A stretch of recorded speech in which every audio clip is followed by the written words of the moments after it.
nhớ rồng tàn trò tới trong nhiệt gì cái tí năng trà thế nào tới trong nông mọt chùa thoa năng sợ tổ nhớ lên đó nhớ lìm họ nó cũng quyết là một thả in ra đã năng sự sang của một trang thì trong trái cơn gò lì nhớ lên đó ra đã năng sự sang là nó muốn luôn bè hay tiệt tổ và đa cho cá lò hệ mà nhớ khó vào trong trái thì dầu sỏi chạy chọt vào lì nhớ lên đó thọ trời tàn trò nên trong nhiệt gì cái tí năng trà thế nào tới đi trong nông mọt chùa nếu họ còn nên lúc xí họ thì lúc chạy nhung là đã cũng cầm lòng thầu pi một sao thầu sau sẽ có những món sau tao một dòng chạy theo hay những món thả tao một lần rẻ một đi trả nhớ lên đó nhớ trầu xong ít chia cho bùa cho chậu sàn đó để cũng mới là ít khu nhiệt thì tôi cũng nhớ trâu giò phát kế nó nữa nhớ trâu giò phát kế nó chỉ cái cô à sĩ hòa tao làm thằng tao lúc xong lại theo hòa sĩ hòa tao làm đến để ra rồi chẳng có tu mua nha muốn thấy mua vỗ ta nè lọ thì nhớ lúc trên nhung thòng đó là chẳng có họ tí là lâu lại chẳng có tí gì một liệu ở tên lợ nữa rồi nho rồi tên này tu nhan xài vỗ chẳng có nọ lại xứ mà có nhớ đầu tiên là chẳng có quá một tê cô hiểu tê nhớ đầu giá phải tí hít khổ nữa là một liệu tê nhớ giá hít khổ một tí giờ là một liệu tê nhớ giá hít khổ tí chè tê tu tê nha là cô tao muốn đó là tê một tí tí xì chè tê chèn cơ tu lầu chèn cơ cái lầu là cái phía trận ông quá chèn cái phía trận đó cho nên tôi nhá một phố trụ nó luôn chè phô chỗ chỗ nọ chị mấy nu lô mấy nu chị tu thiên nha để tiểu này thế gì nên tôi là lâu lại chị cho nên nhỏ rõ biết tên mình tôi nhỏ xưa là mà để bé mà ở trên nên nọ xứ uli ta nên là mong qua tạm bảo nên là tuần trong bé trong chỉ tỏ chỉ bé li hay còn nên nhỏ là nên chỉ cả nhỏ li hay thầu tư cho nên trẻ bé xứ nên là lâu là chỉ tàu cho nên ở rõ biết cho mình nhỏ xứ giờ nhớ lịch thằng ấy chỉ tức là lâu chỉ tức không quá một mò nữa nó nữa người tí xí vừa tàu muốn lên đảo và xa gì tàu lúc xong lại chẳng cái tức là lâu lại chỉ tức muốn một mò lại chỉ cho nên lần nè theo lần chỉ chỉ tàu đi làm mà mới tu giờ lên đảo chỉ mà lên một gió nên chẳng biết tu mình nhỏ nên mà ở đây nó sẽ là tàu cơ chẳng cái thứ gì xa nè thế gì lọt đây tọt chế tọt nó chỉ xa là lố xa là chỉ nhớ chuyện để sự chuyện nhận quá một món nào nữa nên chỉ ngon quá món thì cho là tàu chuyện để tận nó sẽ cho nên tôi nhớ chỉ một tê tôi chỉ tàu tía xíu nào nữa thầu này chỉ ta tàu cho lúc chạy qua là lại em để ta rồi đi để xíu ta rồi đi nữa chỉ nhớ từ lúc chơi nhung là lố chỉ có tiếng làm để tàu ta chỉ nên nè mò chỉ nên nè to là cho nên nè to chỉ là mò vào đó vào khoa ta là mò vào đó vào khoa ta chỉ thầu tụi nè to đó là chỉ tụi nè cứ hay chờ tụi lăng gì thì có gì năng nho lỗi tụi xí lu của tụi lu co họ nhớ tiệt chạy tiệt của tôi mua đa là cũng như nhớ tỏ cả tàu co thia cũng như lúc coi dạng nhân sổ năng là thế để tôi đang chỉ trở tây tiểu đi là mà con nè cũng là dân lúc coi dạng thia cũng chỉ lúc coi chỉ dân nhớ chỉ tàu lầu đi nó cũng là dân lúc coi dạng thia thế mà thấy lo luôn lại con là chị thầu tôi đang nè hay lo luôn nó chỉ tôi nè tôi mò lại nó nữa tôi nè tôi ở tuần à thế mà tôi nè chuyên trong đi chỉ nhớ từ lúc trên nhung thì lúc sau thằng đó lô chị tụ lưng nè chỉ món thần thả xứng ta nữa chỉ lưng nè chỉ món thần thả sư chỉ món tí bia sư chỉ tụ lưng nè tàu tua ta sẽ nâng lại ô chỉ thọ tua này chỉ chúng món từ là giấy tụ nâng nó rẻ ở nhà một hồ lấy luôn chỉ nhớ lịch thằng đó là chỉ như tú lõ tụi nhỏ chỉ ta tới tôi chỉ muốn lấy cậu bê là cậu lối xong là hỏi tôi chỉ đã tổng muốn lấy cậu ý cỏ xong là thế nào nữa chỉ thế lịch không ăn đến mùa hồ bè hồ lò hồ này chỉ lò tiền này bỏ to lắm chỉ ăn đến mình tôi này thì tàu kia mùa hồ tàu là trò luôn chỉ là tàu trò là mua đâu khó ta chỉ là cho mù dày ta là cho mua phổ ta lắm chỉ thầu là mất trong hậu tàn để chỉ những ta lọ thì nó nữa rồi cho một món hậu tàn lên tới chỉ là món hậu tàn cho tàu lên đầu bé bao không để xí chỉ những ta lọ lo chỉ có chụp bao hình luôn phi lọ tăng cái gì chỉ thiết phi lọ hồ tụ lưng gì là chỉ thâu thầu số nhiều khó lò lên tới chỉ cho nhà mình tu mình nhọ than nó nữa chỉ nó lò đi họ nhớ thì tụi lăng chỉ những nó lò thế những bỏ kia nó nữa tụi lăng chỉ bự rồi họ ra chỉ những bỏ lò tí tụi nhìn cho mà họ họ cho mà phư sự xẻ lù xí lô chỉ những bỏ tí tụi dùng tới cá rù lò đầu giờ xí nữa cá rù lên đó là đầu giờ xí chè ô nhớ thì thằng đấy chè giờ nhưng trái thế nào nữa nhưng trái thế chỉ chạy thò thì ô mấy thầu rồi ô chả có phải lỗi nó đâu cũ có thầu lỗi nó đâu cũ cũng nhân trái liền có tí to lại chỉ có cả chim mù nhó có bù sầu út tỏ của xe có thầu lỗi có cũng nhân trái có liền để cho nên tu thế cho nên nhá phi tiền ba giờ chín ba là giờ chỉ vừa nè giờ chỉ phi hai liên tạc chỉ nhớ từ lúc xưa thằng đó nữa nhớ từ lúc xưa thằng đó nó chỉ tụi nhà nó chỉ cho cá hay là cố đùa thiết để cho nên tu cho nên nhớ sợ lọ cá tăng nhẹ say ta lọ nên chỉ bún chỉ lần liên tạc giờ là phi trồng tiền ba uli chả của chỉ này tại phi hai lúa đầu đi nó nè chuyện lẩu lại em bao số phê là chá trên chơi lò linh đạo nữa lò trên linh đạo chạy tụi này chỉ là lưu xưa trên này chỉ thì là tàu thả hay để cho này tôi thì mua mì tô ôi chả chỉ kia là thầu con nè tàu nhảy bé một thia tàu trò bé trên đó nhà con này phi lò một số thì phi này mò lò tàu có cũng nó con này mù nó để cho linh đạo chơi chỉ tàu bù trôi cho nên phi không có lò xứ để mua xả xe cũng lâu lại cũng chính đỏ cá lợ để nên cho luôn nên họ chỉ nó cũng xả xe họ cho đi về chơi nuôi thì lấy bún này trôi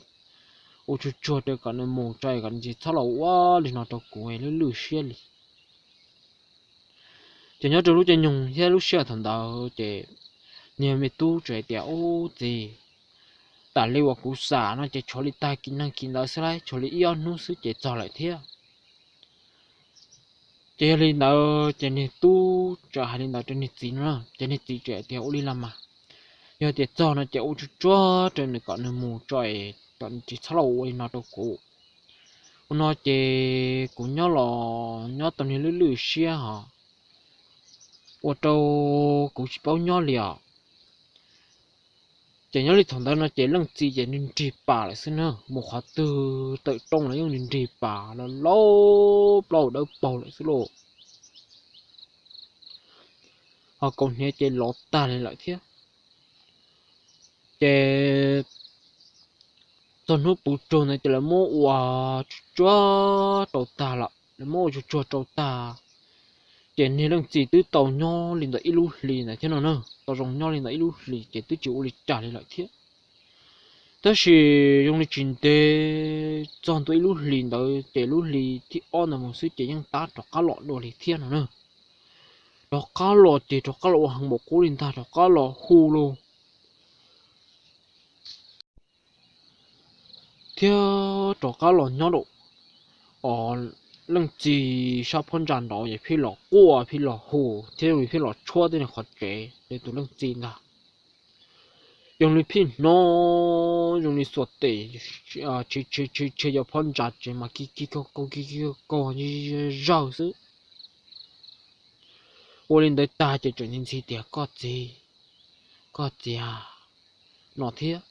chỉ dùng nông kia chỉ dùng này họ chỉ hú có gì chỉ họ nói tiệt thao họ hú li nọ thế nào nữa ô chỉ những lịch thằng đấy chỉ giờ nông chỉ dùng này hú trời luôn bể xí lô chỉ chỉ tê li chỉ dùng này chỉ tê để khó chế dùng này chả mót tê chứ khó chế họ chả chứ chúa khó chế nó vung tôi để giờ thế nào nữa chỉ những lịch thằng đấy dùng trái lô chỉ chở hai lô kia nó trâu uli chả cái chỉ bảo chạy li dù tới tôi là chỉ tôi dùng mùi dù chỉ sau đó uli có sẽ chạm một rồi còn tí năng li cái chỉ bảo chạm một là chả có phải là quá tí tôi nhà để lấy li có khi mua là mẹ tới tôi là chỉ tôi mua là mẹ pin đi cái pet li khăn dòng linh đạo tròn chỉ dùng linh này chả luôn đầu to thế nào nữa dùng linh này chả luôn đó chỉ mà nông này nó số luôn chỉ chả luôn chỉ tạo chả luôn hi nó chỉ mua khỏi thì thật cả nó khét nó được nó to thế đó chỉ dùng linh à tết tuần này con chuyện này lùi lúc số chỉ tạo này lùi với tạo cái mua khỏi thì thật cả đó mua khỏi xí nó tạo cái được thế cho nên linh tới tàn thọ cho nên chả chứ nếu hùa bà thế nào nữa mình đã chứ nếu hùa bà lò lên đã thiết chỉ mình phía đó cá là hồ đùa chỗ lên đã tỏ bên hồ tỏ cá chỉ nên lần gì chỉ liò mò lại thế nào nữa nên lần gì chỉ mò xì lại kệ cho nên tôi thế cho nên nhá món này lần gì chọc bún là trên nó tôi chú nó quay luôn nhìn lá trên này bún trên nó cá chú nó nữa bữa cho họ dạy trả gì lá thế cho quả tê chỉ lọt xa ta là chỉ là thi lì tàu muốn nâng ca cho là một bữa cho nó chỉ bữa lúc này lá cho nó bữa nó chỉ là bữa chỉ khi cho cá lẩu thì cô thế nữa là nhục khó một bữa chưa tan thò chỉ lúc sau cho nhung thằng đại chỉ ta tỏi vào lên lại chôm mỏng là sức chỉ ta lò lên lò tí lúc sau hậu sức chế cho lú sửa cho một cọng mong chế dân chia đến là khó trông chế cái lì chế nhau liền mong chế cái lì nữa chỗ lì chế dân chia trên là khó trông chế lọ tí tu này sẽ lù hòn nã khâu la cho tí tu cái tàu nặng này thầu dân được con nhẹ thiết lọ chèn chèn trọng giờ xứ nó dân chia nữa nè lọ chèn nên chèn trọng giờ xứ chế lọ trong tôi nên là giờ cái tàu chế đi plon đó lọ trong đấy chế lọ trong đấy chế mấy con này trâu ruộng này chế lọ gì kia con này trâu ruộng chế đi plon này chế này opili khó muốn chế lọ chỉ bỏ đi thế lô chế do lên là tí bia xứ chế đi cho cái lọ trăng căng nữa trăng căng gì vậy lúc chờ này đó giờ họ chỉ tê li chỉ thầu là quá nên tại chỉ cho nên tôi hết cho nên nhá chỉ bao chỉ lại than chạy đi chỉ là xã để cho nên lần chỉ phiếu lên tàu chỉ bữa nay này tôi chú chỉ sợ chỉ tàu là tàu rồi lô nên chạy chỉ sợ là chỉ tàu là tàu gì cho hai tiền mấy túi thiên nhau sợ là tàu mấy túi thiên nhá sợ là tàu nó chỉ cho nên nhá mà lên nọ chỉ thế tiền mấy túi nhá sợ là tàu nè ha sợ là tàu nó chỉ làm nông chỉ khá thế là chỉ nọ khá cho là phiên nọ tiền túi nhá tổ câu trở chỉ là phiên nọ hay nọ xứ chỉ là phiên tiền ba chỉ phiên hai trên đảo chỉ là khá bự rồi chỉ nên chỉ phiên hai ta rồi li chỉ là mà lê hai tiền là hai chỉ hai ta một nó bé chỉ sống một cách tăng sai hay là ăn chỉ tiền cho là cách tăng ta chỉ bỏ đất chỉ li chỉ nhớ li mòn tao li ta kỳ xứ chỉ ban tới chỉ là ủa chỉ cho nên tôi nhá sợ rồi nó nữa lộ ông ban tới chỉ lộ phổ vào phổ chế thà lộ phổ vào phổ chế họ lộ khó là câu tệ địa chỉ những tao lộ chỉ những tiệt tu thiên nhau của cho có chỉ muốn ta cuối lần nhỏ xíu mà cũng khó xếp thiên nhân cho có chỉ liệt của yo tỏ có chỉ nó cũng muốn tao cái tôi nhau nó thì hù đi nó ta rồi đi theo ô chỉ nhớ đi lúc trên những thằng đấy chỉ là lúc trẻ chỉ ta tự nhớ cái bó bẹ cổ rồi là dân tôi rộng kia nè nữa chỉ là muốn nhìn lưng nhẹ trong một phòng kia bẹ cổ trẻ muốn lên tập đó trên đầu đa đê vô bể xứ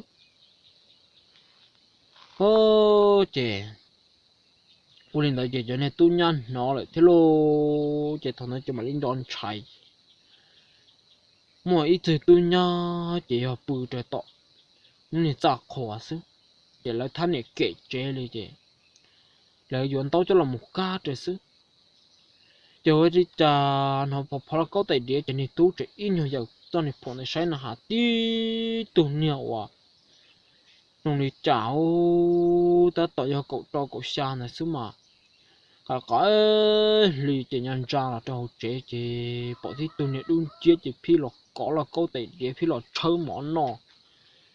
chơi món nọ ta chỉ nên tung chơi khá khá chỉ nên phi một trên nạn nên lăng chỉ chỉ chơi món nên lăng chỉ chạy là hiểu món lịch chạy chỉ nên lăng chỉ chỉ tôi ha cứ lo cứ chỉ tàu yêu chỉ nhớ đến lúc tên dùng thằng đấy chỉ nè tu thì sợ trồng một chỉ nè tu cá tăng sợ trồng một chỉ không có nè tàu cứ chỉ khó là cố tình để nó khiến khăng giờ là cố hư nó thì ta bị tê chỉ ô thằng đấy chỉ giờ to chỉ hậu lịch trả luôn cho nên lăng chỉ được cao ở tổ ban nên lăng chỉ thì mấy tu có số lọ nó chỉ chờ cú đi cha bây giờ cú bỏ nẻ lòi cú thích đi sờ lòi non ta mà giờ là mà lấy sờ đầu sờ lọ cho mà lấy xích thảm cho căng ô chỉ nhớ chuyện tệ là xích chỉ nên lăng chỉ to to lại thế nào nữa là to nên lăng chỉ lên chưa to chỉ lọ ở trong cái lọ thế chỉ lọ ở đây tên nhà mình tụi mình nhỏ lại thế lộ để lên đó ra để nó thì cũng chúng nó là một thảo cho lên nó xứ